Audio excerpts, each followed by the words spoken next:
하나님 말씀 보겠습니다. 하나님 말씀은 구약성경 시편 6편 1절에서 10절 말씀입니다. 구약성경 시편 6편 1절에서 10절 말씀을 교독하도록 하겠습니다. 다윗의 시 인도자를 따라 현악 8줄에 맞추노래. 여호와여, 주의 분노로 나를 책망하지 마옵시며 주의 진노로 나를 징계하지 마옵소서. 여호와여, 내가 사척하였사오니 내게 은혜를 베푸소서. 여호와여, 나의 뼈가 떨리오니 나를 고치소서. 나의 영혼도 매우 떨리나이다. 여호와여, 어느 때까지니이까? 여호와여, 돌아와 나의 영혼을 건지시며 주의 사랑으로 나를 구원하소서. 사망 중에서는 주를 기억하는 일이 없사오니 수월에서 주께 감사하는 자 누구리이까? 내가 탄식함으로 피곤하여 가만한 눈물로 내 침상을 띄우며 내 의를 적시나이다. 내 눈이 근심으로 말미암아 쇠하며 내 모든 대적으로 말미암아 어두워졌나이다. 악을 행하는 너희는 다 나를 떠나라. 여호와께서 내 울음소리를 들으셨도다. 여호와께서 내 간구를 들으셨으며 여호와께서 내 기도를 받으시리로다. 내 모든 원수들이 부끄러움을 당하고 심히 떨리며 갑자기 부끄러워 물러가리로다. 아멘. 요즘 한국에서 방송하고 있는 드라마의 주간 편성표를 보았습니다. 근데 대부분 이 범죄와 관련된 드라마였습니다. 이런 드라마가 많다는 것을 통해 우리가 살고 있는 이 사회에 얼마나 많은 악과 또 얼마나 많은 범죄가 있나를 생각하게 됩니다. 청소년들이 얼마나 악해지고 있는가, 또 군에서는 어떤 범죄가 있는가, 여러 유형의 범죄를 보여주면서 사회에 이 구조적인 이 악도 함께 고발을 하고 있습니다. 대부분의 사람들은 이 사회에 만연되어 있는 악에 대해서는 이 나를 세우다가도 자신에 대해서는 굉장히 이 관대해지는 모습을 볼 수가 있습니다. 그래서 이 내로남불이라는 말이 생겨날 정도입니다. 어떤 사람이 바람을 피웠는데 자기가 바람을 피웠을 때는 로맨스라고 정당화를 했고, 또 남이 이 바람을 피운 것에 대해서는 불륜이라고 정죄하는 것과 같이 그런 모습으로 상대를 비방하고 있는 것을 우리는 볼 수가 있습니다. 또 학생들이 이 학교에서 사고를 쳐서 이 부모님이 오시면은 부모님이 대부분 뭐라고 말씀하시냐면 절대 우리 아이는 잘못이 없다는 겁니다. 다 친구가 잘못되었다. 그래서 그 친구 때문에 이런 일이 생겼다라고 이야기를 하게 됩니다. 이처럼 나와 내 가족은 아무런 잘못이 없다고 생각을 합니다. 주변 환경이 또 주변 사람들이 문제라고 그 책임을 다른 사람들에게 전가시키고 있습니다. 또한 나와 내 가족은 힘이 있기 때문에 어떤 것을 해도 죄가 아니라 특권이라고 생각을 하기도 합니다. 어떤 영화에서 이런 대사가 있었습니다. 법은 그 만인 앞에 평등하다라는 말이 있는데, 이 말은 법이 모든 사람들에게 공평하다는 것을 말하고 있는 것이 아니라 법은 딱 10,000명에게만 공평하다라는 뜻이라고 말을 하였습니다. 이 법이 힘 있는 사람 편이라는 것을 말하고 있습니다. 힘이 없으면 이 법의 보호를 받을 수도 없다는 것입니다. 오히려 힘이 없으면 죄를 뒤집어 쓰기도 하는 것을 우리는 종종 보게 됩니다. 그러나 힘이 있으면 어떤 것을 해도 죄가 아니라 특권이라고 생각을 하고 있습니다. 이처럼 사람들은 다른 사람들의 악에 대해서는 나를 세우면서도 자신과 관계된 사람들에 대해서는 굉장히 관대합니다. 또 힘 앞에 관대합니다. 죄를 죄라고 인정하지 않습니다. 그것을 능력이라 생각하고 있고 특권이라고 생각을 하고 있습니다. 지난주 말씀에서 크리스찬들이 2가지를 깨달아야 성숙한 크리스찬이 될 수 있다라고 말씀을 드렸습니다. 첫 번째는 내 자신은 하나님 앞에 설 수 없는 죄인임을 깨달아야 된다라고 말씀을 드렸습니다. 두 번째는 내 자신의 힘과 또 노력으로는 구원받을 수 없음을 깨달아야 한다라고 말씀을 드렸습니다. 대부분 사람들은 어떻게 생각하냐면 내가 조금 나쁜 면은 있지만은 그렇다고 죄인이라고까지 이렇게 인정하는 자리까지는 나아가기를 싫어합니다. 만일 다른 사람이 나를 죄인이라고 한다면 세상 모든 사람들은 다 상감인 사람들이다 라고 생각을 하고 있습니다. 이런 생각을 가지게 되는 것은 내 속에 남아있는 정말 너무나도 작은 이런 그 선을 가지고 있기 때문에 이 선을 가지고 무언가를 하면 되지 않느냐는 생각을 하게 됩니다. 자, 우리가 선을 플러스로 생각합시다. 그리고 이 악 혹은 죄를 마이너스로 생각해 주십시오. 그러면 플러스 마이너스가 되면 어떻게 됩니까? 제로가 됩니다. 그래서 사람들은 아무런 문제가 없다고 생각을 하고 있는 것입니다. 내 속에 남아있다고 생각하는 선은 사실 죄의 오염이 되어 있습니다. 그렇기 때문에 선이라고 말할 수 없는 것입니다. 제가 자주 듣는 이야기를 다시 한번 말씀을 드리겠습니다. 제가 요즘 이 오므렛을 만드는 데 굉장히 관심을 가지고 유튜브를 가지고 이 만드는 이 방법을 배우고 있고 직접 만들어 봤습니다. 그래서 이 촉촉한 이 계란으로 덮인 이 오므라이스도 잘 만들고 있습니다. 왜 웃죠? 사실입니다. 손님이 와서 제가 그동안 이 갈고 닦은 솜씨로 오므라이스로 이렇게 식사를 이렇게 대접하기로 하였습니다. 이 오므라이스를 만들 때 그 1인분에 계란이 몇 개 들어가야 제일 적당하냐면 제 경험상은 1인당 3개가 들어가야지 제 모양이 나옵니다. 근데 이제 식사를 준비해야 될 사람이 몇 명이냐면 5명입니다. 그럼 계란이 몇 개 필요합니까? 15개가 필요합니다. 그래서 이제 계란 15개를 준비하고 이렇게 깨뜨리는데 이제 이 14개의 계란은 깨뜨렸는데 너무나도 신선한 아주 싱싱한 그런 계란이었습니다. 그래서 이제 마지막 이 15번째 계란을 깨뜨렸는데 이 마지막 이 15번째 계란은 썩은 계란이어서 너무나도 냄새가 났습니다.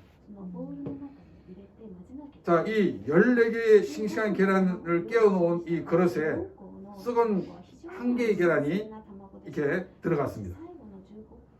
그럼 이제 어떻게 해야 되겠습니까? 이 15개의 계란 모두를 버리고 새로 계란을 준비하는 게 좋습니까? 아니면 뭐 15분의 1밖에 안 되는데 어때?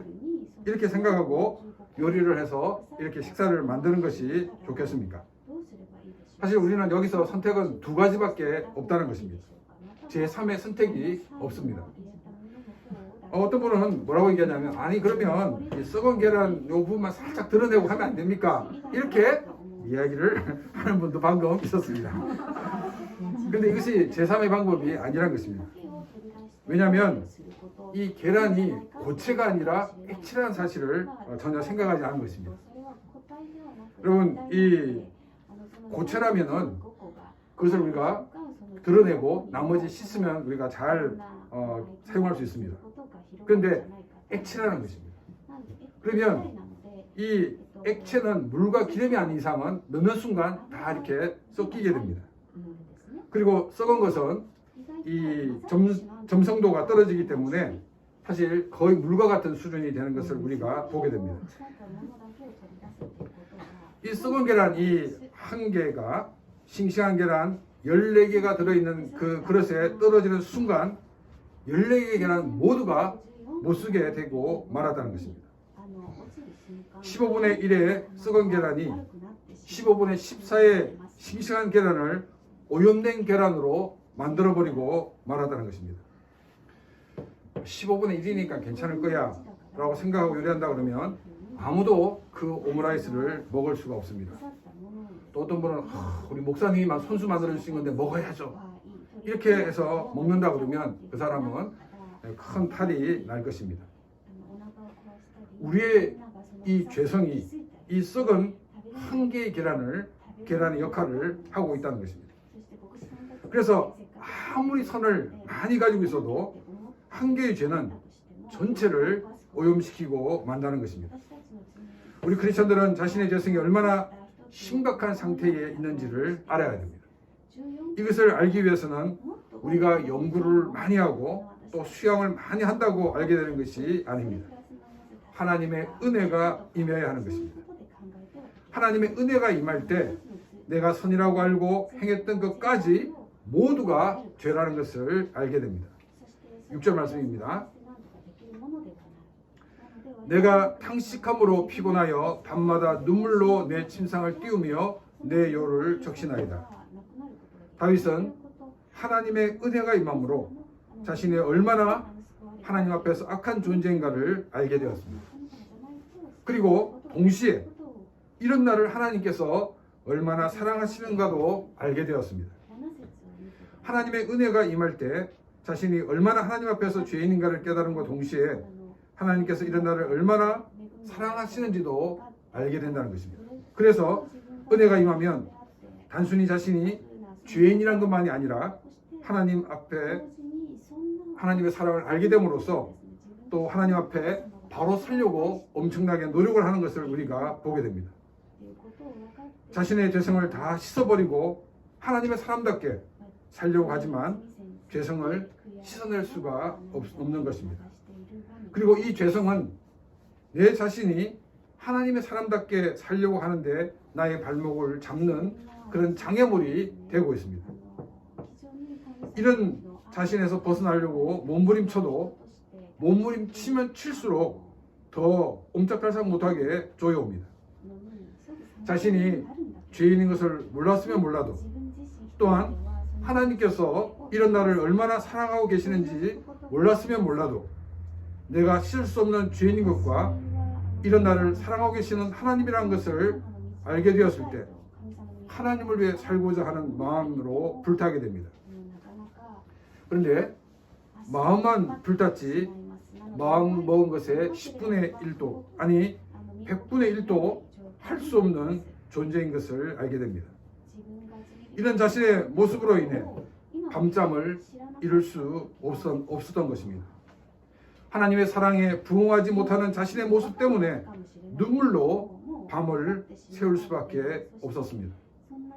다윗은 눈물로 침상을 띄우고 요를 적실 정도로 많은 눈물을 흘렸다라고 고백하고 있습니다.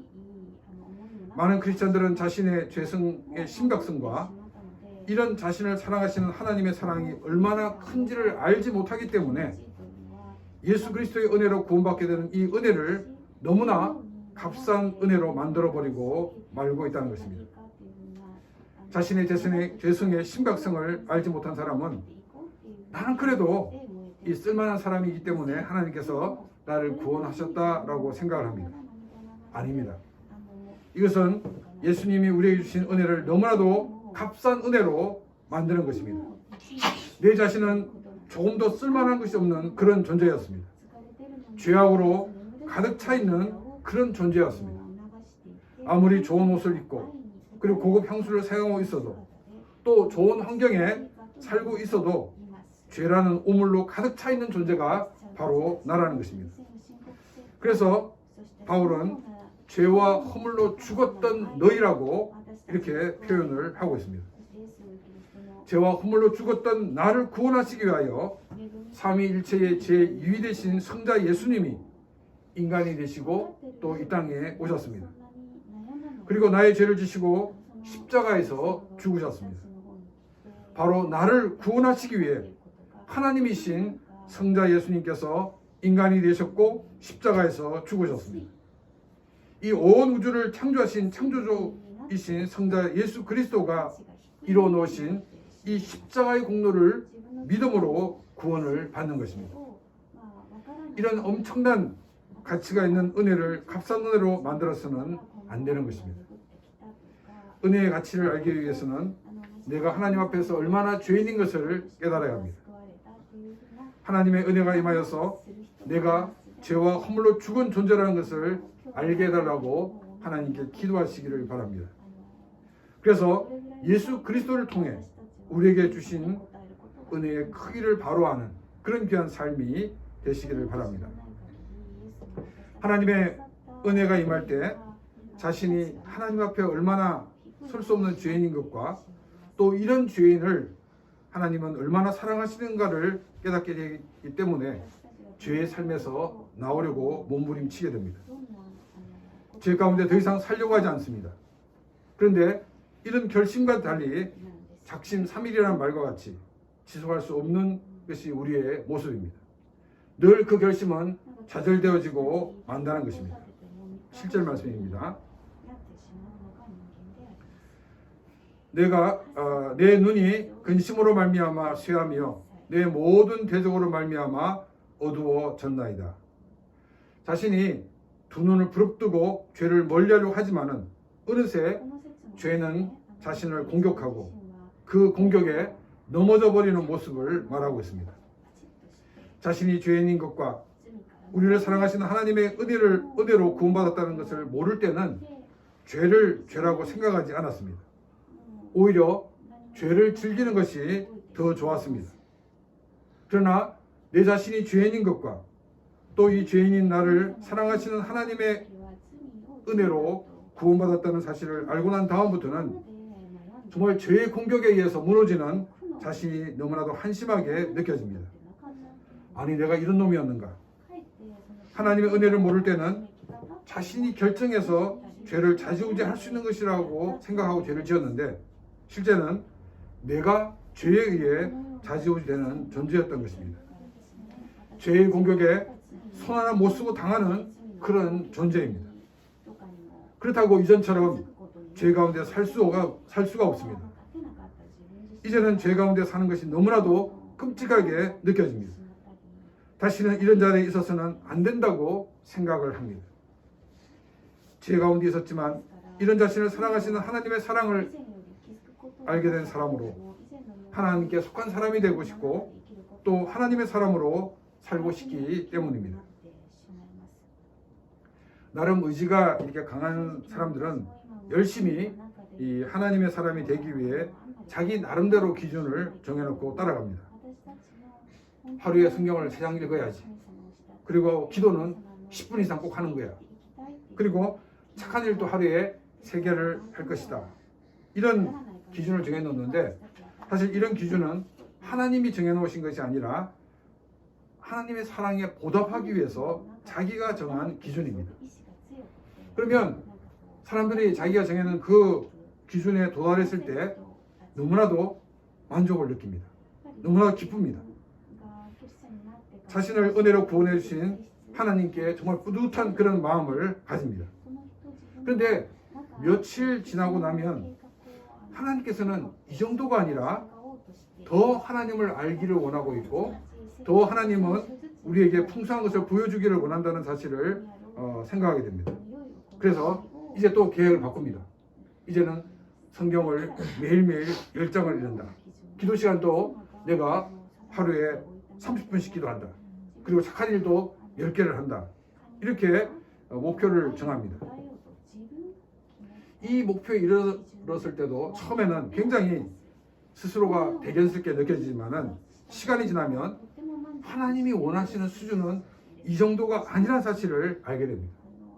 더 높은 수준이 있다는 것을 알게 됩니다. 그래서 점점 그 기준을 높여갑니다. 급기야는 성경을 하루에 100장을 읽어야 된다.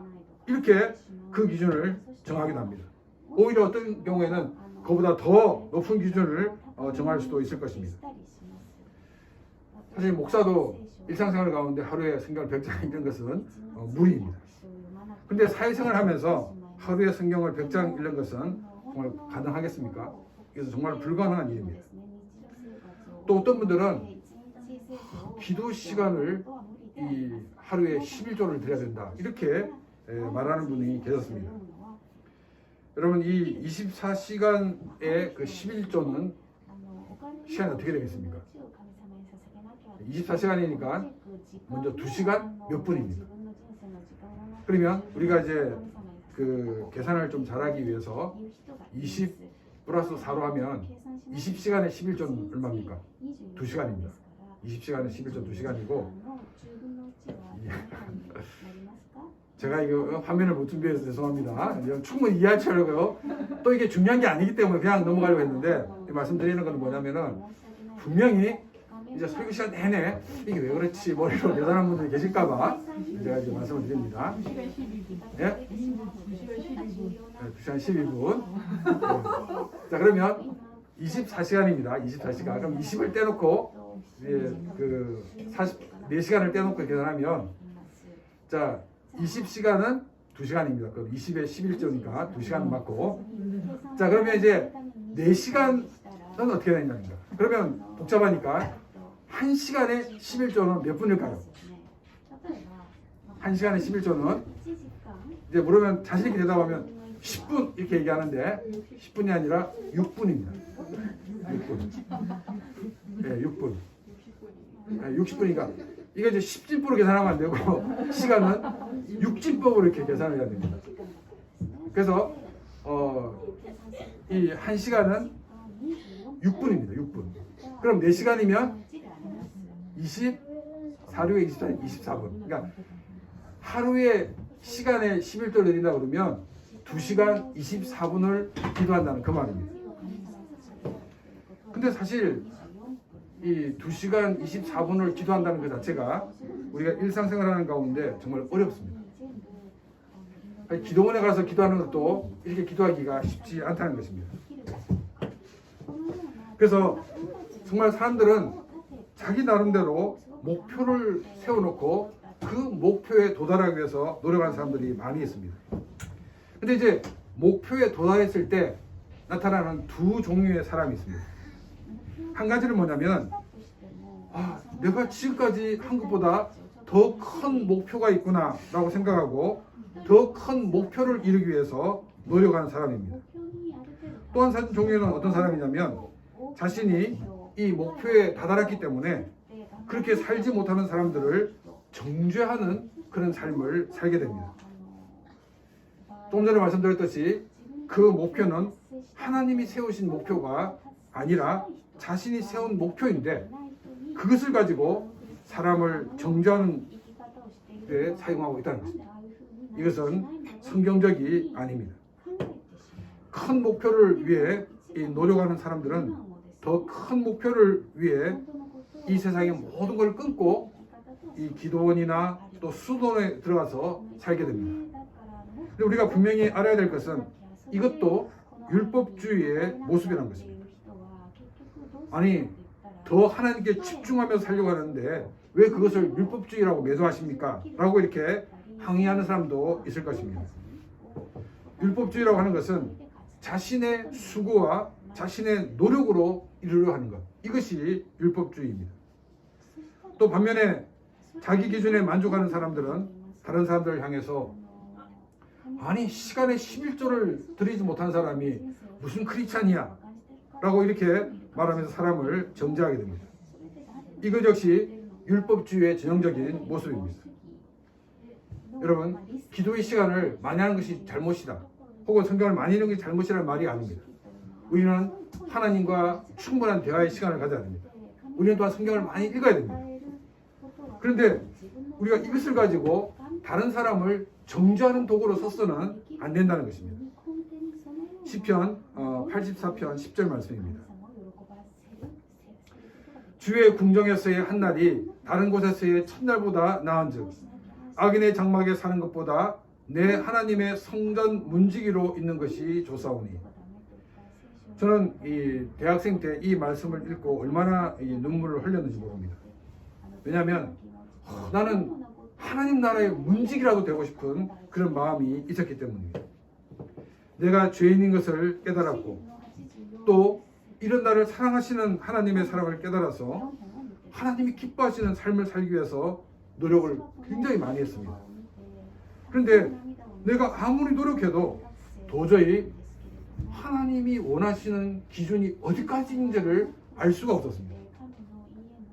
또 내가 아무리 노력해도 나는 그 기준에 도달할 수 없다는 사실을 알았기 때문입니다.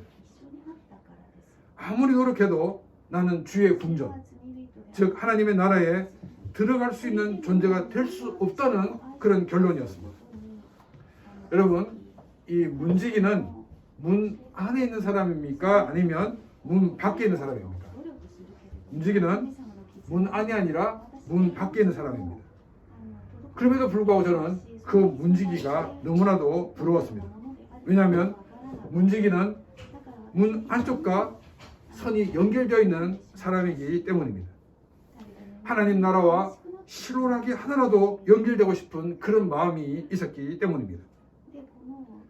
저는 내가 죄인인 것과 하나님 나라를 사랑하시는 것을 알았지만은 하나님의 은혜로 구원받는다는 사실을 깨닫지를 못하고 있었습니다.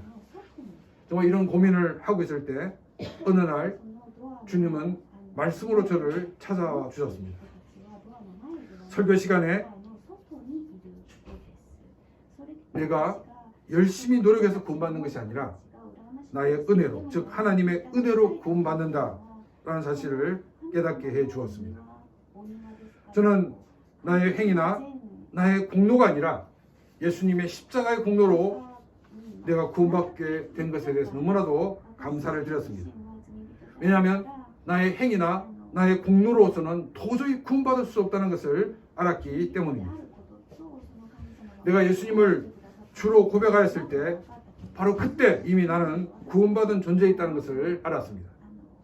하나님 나라 문 밖에서 문을 지키는 문지기가 아니라 하나님 나라의 그 영광의 자리로 나를 부르셨다는 것을 알게 되었습니다. 내가 죄 용서를 받은 것도 또 공로나 또 수고가 아니라 믿음으로 죄 용서를 받는 것이며 또 하나님의 사람으로 살아가는 것도 믿음으로 살아간다는 것을 성경은 우리에게 말씀하고 있습니다. 그런데 이 율법주의는 한 번 공격한 것으로 끝나는 것이 아니라 끊임없이 저를 공격해 왔습니다. 목사가 되기로 결단을 하고 신학을 공부하고 있는데 기왕 목사가 될 바에는 하나님의 손에 붙잡힌 그런 목사가 되자 이런 생각을 하고 그런 목사가 되기 위해서 굉장히 노력을 많이 하였습니다. 그런데 이것도 율법주의라는 것을 깨닫게 되었습니다. 제가 여러 번 말씀드렸기 때문에 이 말씀을 기억하고 계실 것입니다. 그런데 제가 이 말씀을 자주 드리는 이유는 뭐냐면 제 삶에 엄청난 터닝포인트를 가져오게 한 말씀이었기 때문입니다. 마태복음 4장 19절 말씀입니다. 말씀하시되 나를 따라오라 내가 너희를 사람 낚는 어부가 되게 하리라 하시니라. 제가 군에 있을 때 이 경계 건물을 설고 있을 때입니다. 그 당시에는 이제 내비게이터 선교에서 나온 이 성경 암송 카드가 있었습니다. 그래서 이 건물을 쓸 때 성경을 암송을 하였습니다. 또 이 마태복음 4장 19절은 누구나 다 잘 알고 있는 또 다 암송하고 있는 성경 구절입니다. 근데 이제 이 성경 뒤에 영어가 있는데 이제 영어를 이렇게 보면서 저는 엄청난 충격을 받았습니다. 영경이 이렇게 되어 있습니다. 뭐라고 되어 있습니까? And he said to them, follow me. 나를 따라오라. And 그러면 I will make you fishers of men. 내가 너를 사람 낚는 업으로 만들어 주겠다는 것입니다. 한국어 성경과 또 일본어 성경은 주어 동사가 사실 굉장히 좀 파악하기 힘듭니다. 또 동사가 이게 명령법인지 아니면 이 직설법인지 잘 파악이 안 됩니다. 근데 영어 성경에는 나를 따라오너라. 그러면 내가 너를 사람 낚는 업으로 만들어 주겠다라고 말씀하고 있습니다. 저는 내가 하나님의 손에 붙잡힌 목사가 되기 위해 열심히 노력하였습니다. 내가 주님의 제자가 되기 위해 열심히 노력을 하였습니다. 근데 예수님은 나를 따라오기만 하면 예수님이 나를 사랑하는 업으로 만들어 주시겠다는 것입니다. 내 자신이 사랑하는 어부가 되는 것이 아니었습니다. 내가 목사가 되는 것이 아니었습니다. 내가 원하는 이런 사람이 되는 것이 아니었습니다. 예수님이 사랑하는 업으로 만드시고 예수님이 목사로 만드시고 예수님이 이런 사람으로 만들어 주시겠다고 말씀하고 계신 것입니다. 중요한 것은 예수님을 따르는 것입니다. 예수님이 명령하시면 그 명령에 따라가면 되는 것입니다. 나머지는 주님이 하시는 일이라는 것입니다. 내가 주인으로 내가 목표를 설정하고 그 목표를 이루기 위해 노력하였던 것입니다. 주님은 내가 그 주인의 자리에서 내려와 주님께 그 자리를 내어드리기를 원하셨습니다.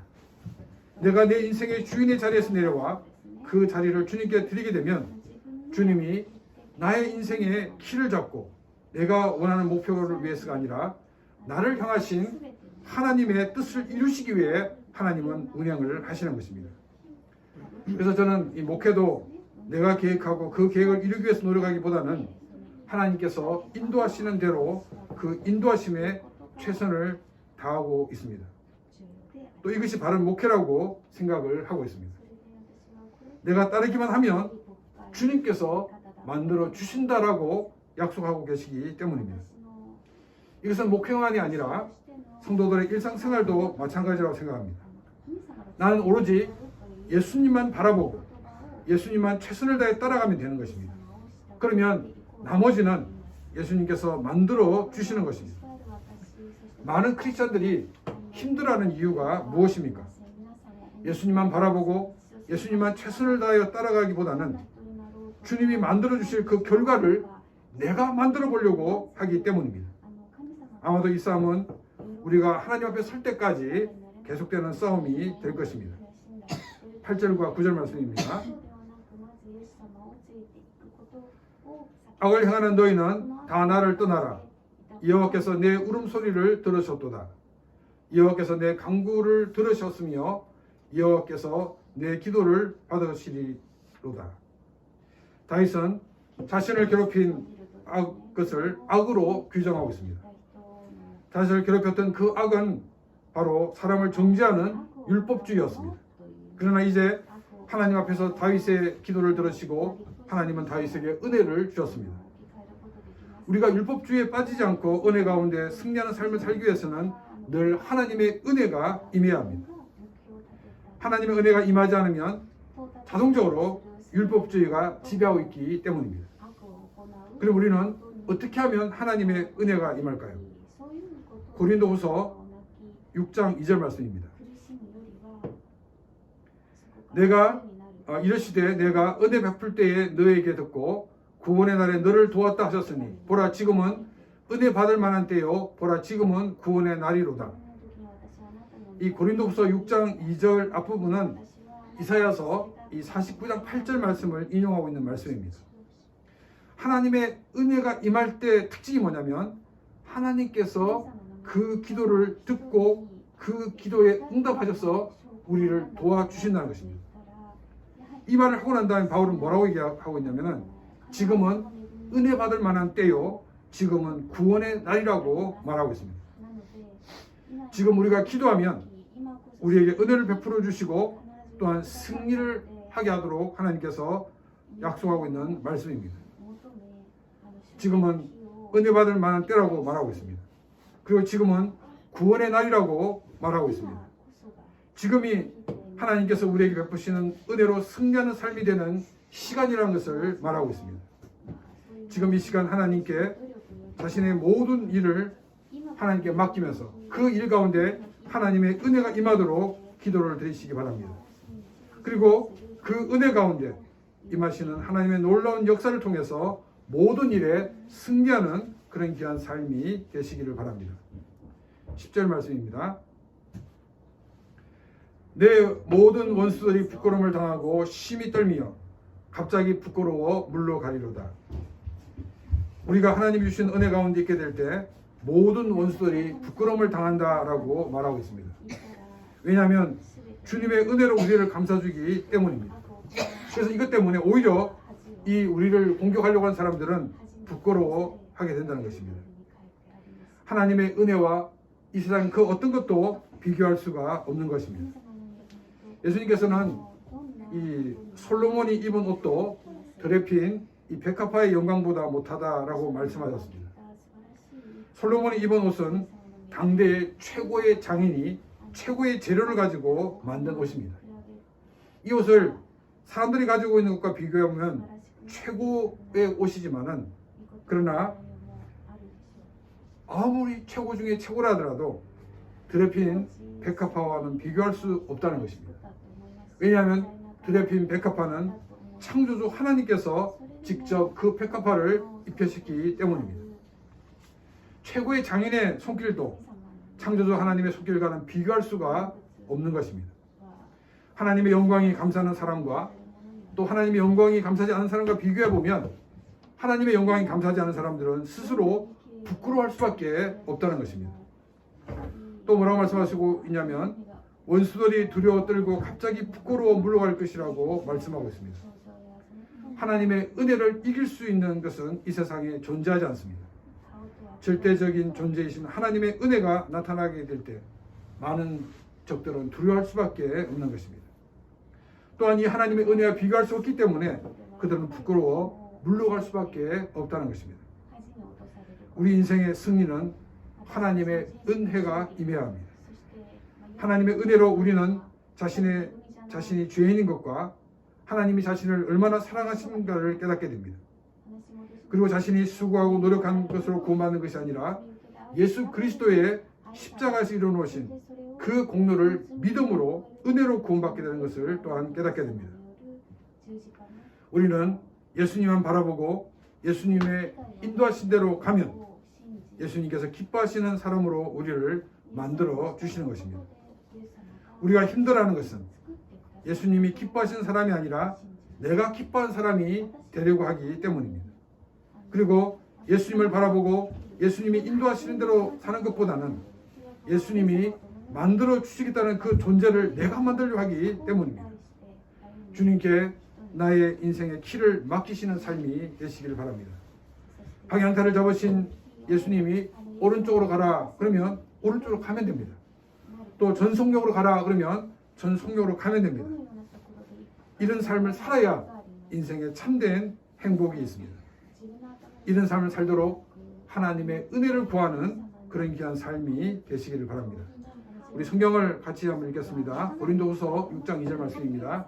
같이 읽겠습니다. 시작. 이르시되 내가 은혜 베풀 때에 너를 듣고 구원의 날에 너를 도왔도다 하셨으니 보라 지금은 은혜 받을 만한 때요 보라 지금은 구원의 날이로다. 이 시간 하나님의 은혜가 임하도록 우리 같이 기도를 드리겠습니다.